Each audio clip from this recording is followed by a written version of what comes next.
कभी कभी दिमाग में ख्याल आता है कि यार मुझ में कोई ऐसा जादू आ जाए कि मैं उस वक्त में पहुंच जाऊं जब एग्जामिनर मेरी कॉपी चेक कर रहा होगा, और उस वक्त में मैं उसके दिमाग में घुसकर अपने आप को पूरे मार्क्स दे दूं।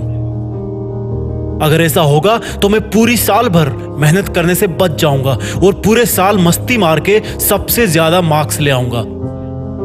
कोई तो ऐसा महामंत्र होगा जिसका हमेशा जप करके मैं असंभव को संभव बना दूं और मेरी पढ़ाई में सबसे ज्यादा मार्क्स ले आऊं।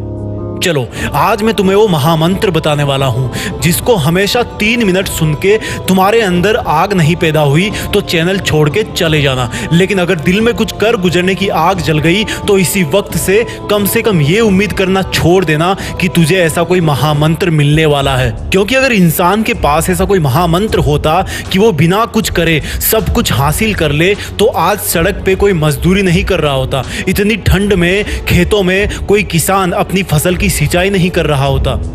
तुमको ऐसा लगता है कि पूरी दुनिया सो गई है, लेकिन सोच कि अगर खेत में किसान सो गया तो तू क्या खाएगा? सीमा पर अगर जवान सो गया तो तू कैसे जिंदा रहेगा? हॉस्पिटल में अगर डॉक्टर सो गया तो उस इंसान को कौन नया जीवन देगा जिसको सुबह 2 बजे हार्ट अटैक आया था? वो ट्रेन आगे कैसे बढ़ेगी जिसको एक सुनसान सफर में एक लोको पायलट चला रहा है? और सुनो, तुम भी तो लाइफ में कुछ बनने के सपने देखते हो ना। कोई डॉक्टर बनने के सपने देखता है तो कोई आर्मी में जाने के सपने देखता है। तो सोचो, तुम्हें अगर वो सपनों की दुनिया मिल गई तो क्या उसमें तुम्हें कोई जिम्मेदारी नहीं मिलेगी? तो क्या तुम अभी कोई जिम्मेदारी नहीं उठा सकते?